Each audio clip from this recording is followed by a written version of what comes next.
हैं। हम अपनी जान के दुश्मन को अपनी जान कहते हैं, मोहब्बत की इसी मिट्टी को हिंदुस्तान कहते हैं, हिंदुस्तान कहते हैं। जो दुनिया में सुनाई दे उसे कहते हैं खामोशी, जो आंखों में दिखाई दे उसे तूफान कहते हैं।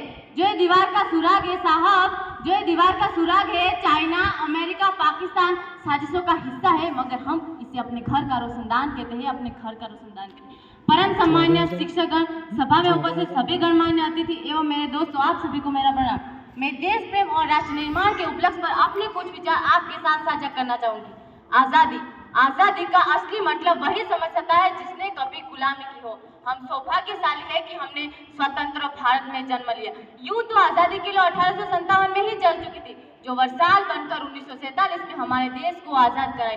प्राचीन, मध्यकालीन और वर्तमान भारत के उदाहरणों से मैं स्पष्ट करना चाहूंगी कि जब हम फिरंगियों के फेर में फंस चुके थे तो रंगती बसंती चोला की एक आवाज पर टोलों के टोले उमड़ आते थे और उनके वंदे मातरम के नारों से खून में आने वाला 5 डिग्री का तूफान अंग्रेज शासकों की जड़ों में तूफान ला देता था। लोग मर जाते थे, मिट जाते थे, फांसी चढ़ जाते थे, तो वो भी अपनी देशभक्ति साबित कर रहे होते थे, क्योंकि ये उस तौर पर अपनी देशभक्ति की कसौटी थी। उसके बाद 62, 65 और 71 के युद्धों में अपना सुहाग गंवा देने वाले और जब घर की हालत ये हो जाया करती थी कि प्यार भी भरपूर गया, मांग का सिंदूर गया, नन्ही नौनी हालों की लंगोटियां चली गई, छोटी छोटी बेटियों की चोटियां चली गई, भाई की पटाई गई, बाप की कमाई गई, ऐसा एक विस्फोट हुआ पता ही चला नहीं, पूरे जिस्म की कई बोटियां चली गई। और आपके लिए तो एक आदमी मरा है साहब, मेरे घर की तो रोटियां चली गई, मेरे घर की तो रोटियां चली गई वाले हालात पैदा हो जाने के बावजूद भी एक माँ अपने बेटे को सरहद पर दुश्मनों की धज्जियां उड़ाने के लिए भेज देती थी और उन्हें पत्र लिखा कर ये भेजा करती थी कि अम्मा ने खत लिखा है बड़े ही चाव से, पुत्र मेरे ना घबरा जाना, 1 इंच ना पीछे हटना, चाहे इंच इंच कट जाना, चाहे इंच इंच कट जाना। इस तरह पूरा परिवार अपनी देशभक्ति साबित कर रहा होता था। तब देश बलिदान मांगता था, तब देश लड़ जाने को कहता था, तब देश मर जाने को, मिट जाने को, फांसी चढ़ जाने को कहता था। किंतु आज देश लड़ जाने को नहीं कहता, आज देश मर जाने को, मिट जाने को, फांसी चढ़ जाने को नहीं कहता, बल्कि मेरे विचारों में यदि कोई व्यक्ति अपना काम पूरी ईमानदारी, पूरी मेहनत और पूरी लगन से करे ना, तो वही सबसे बड़ा देशभक्त है। मैं नहीं मानती कि फेसबुक और व्हाट्सएप की डीपी को 3 रंग में रंगना ही देशभक्ति है। और यदि आप कहेंगे कि साल में 2 बार हाथ में तिरंगा ले लेना देशभक्ति है, तो मैं पूछना चाहूंगी, फुटपाथ पर रहने वाला वो बच्चा ट्रैफिक की छांव में नंगे पांव में जब तिरंगा बेच रहा होता है, तो क्या आप इसे अपनी देशभक्ति कहेंगे? ये उसकी देशभक्ति नहीं, उसके पेट के भूख की शक्ति है जो उसे ऐसा करने पर मजबूर करती है। क्योंकि ना मस्जिद को जानते हैं, ना शिवालों को जानते हैं, ना मस्जिद को जानते हैं, ना शिवालों को जानते हैं। जो पेट के भूखे होते हैं ना, वो सिर्फ भोजन के निवालों को जानते हैं, वो सिर्फ भोजन के निवालों को जानते हैं। अपने परिवार, अपने समाज, अपने राष्ट्र के लिए समर्पण का भाव है देशभक्ति। और हर देशद्रोही के जीवन में आने वाला तूफान है हमारी सच्ची देशभक्ति, ताकि हर देशद्रोही ये समझ सके कि अगर तू परिंदा है तो ये आसमान तेरा है, अगर तू दरिंदा है तो ये शमशान तेरा है। भाईचारे से रहना है तो रे इस जमीन पर, वरना एक कब्र भी तेरी और कब्रिस्तान तेरा है और कब्रिस्तान तेरा है। लेकिन एक देशद्रोही से ज्यादा देशभक्ति तब बात होती है जब एक बेटा अपने बूढ़े माँ बाप को वृद्धाश्रम की चौखट पर छोड़ा था। करा उठती है वो देशभक्ति जब मुसीबत में फंसे लोगों की जान बचाने से ज्यादा हम सेल्फी लेकर अपनी लाइफ बढ़ाने में लग रहे थे।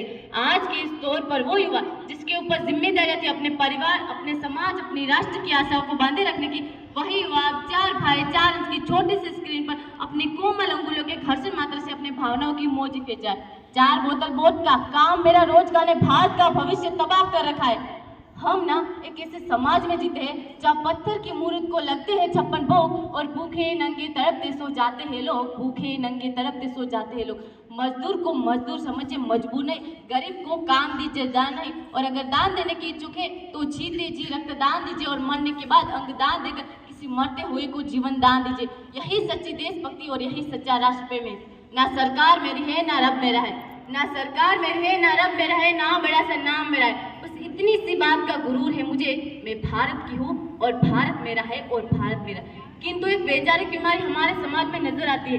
कहा जाता है दुनिया के सबसे बड़े लोकतंत्र है जहाँ हिंदू पैदा होते हैं, मुस्लिम, सिख और ईसाई भी पैदा होते हैं, लेकिन बदकिस्मती है इंसान पैदा नहीं होते। और मेरे विचारों में ना हिंदू की जरूरत है, ना मुसलमान की जरूरत है।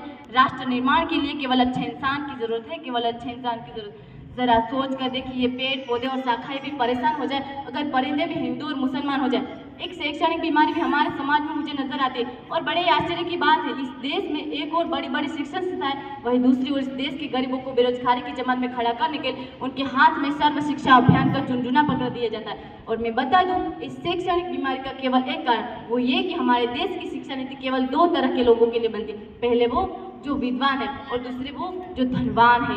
इसी तरह की कई गजब की बीमारी है और इन बीमारी की जो जड़ है ना, वो है हमारा अंधविश्वास। और मेरे विचार में जब तक इस देश का युवा अपनी सफलता के लिए मंदिरों में जा जाकर नारियल फोड़ फोड़ कर भगवान को रिश्वत लगा रहेगा, अपने धर्म अपनी जाति को ऊंचा मानकर दूसरों के धर्म की अवहेलना करता रहेगा, तब तक ना तो इस देश से अंधविश्वास खत्म होगा, ना ही हमारा राष्ट्र निर्माण संभव होगा। हमारी संस्कृति हमारी सभ्यता को दुनिया ने शीश नवाया है, तो क्यों आस्था के नाम पर हमने अंधविश्वास फैलाया है। मेरे विचार में हमारा राष्ट्र निर्माण तब संभव होगा जब इस देश में महिलाओं की पूजा नहीं, उनकी इज्जत की जाएगी। जब स्वच्छता अभियान में केवल सरकार नहीं बल्कि सड़क पर चलने वाला हर एक नागरिक हाथ बढ़ाएगा, स्वच्छ भारत स्वस्थ भारत को दिल से अपनाएगा।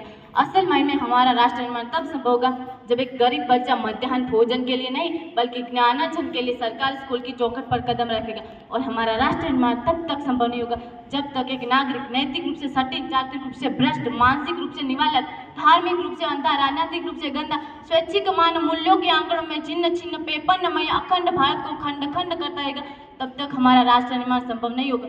बड़ी बड़ी बातें नहीं, छोटी छोटी कोशिशें करनी होती, क्योंकि ठोकर हमें पहाड़ों से नहीं पत्थरों से लगा करती। और मैं सैल्यूट करना चाहती हूँ सरहद पर खड़े उन जवानों को, इस देश की पुलिस प्रशासन और इस देश के हर उस व्यक्ति को जो अपना काम पूरी ईमानदारी से करते, जिनके बिना राष्ट्र निर्माण की कल्पना करना भी असंभव सा लगता है। और आज इस मंच पर मैं पूरी जिम्मेदारी के साथ में भारत की बेटी कहती हूँ कि हमारा राष्ट्र निर्माण तब संभव होगा जब मैं, हम, आप, हम सब मिलकर प्रयास करें, क्योंकि हमारे देश की जिम्मेदारी नहीं हमें आगे ले जाने की, हमारी जिम्मेदारी अपने राष्ट्र, अपने वतन, अपने देश को आगे ले जाने की। तो अंत में मैं बस इतना कहना चाहूँगी, मेरा भारत महान था, महान है, महान रहेगा। होगा हौसला सबके दिलों में बुलंद तो एक दिन पाकिस्तान भी जय हिंद कहेगा। पाकिस्तान ही क्यों, सारा जहान जय हिंद कहेगा, क्योंकि सारे जहां से अच्छा हिंदुस्तान हमारा, हम बुलबुले हैं इसकी, ये गुलिस्तान हमारा, ये गुलिस्तान हमारा। जय हिंद, जय भारत।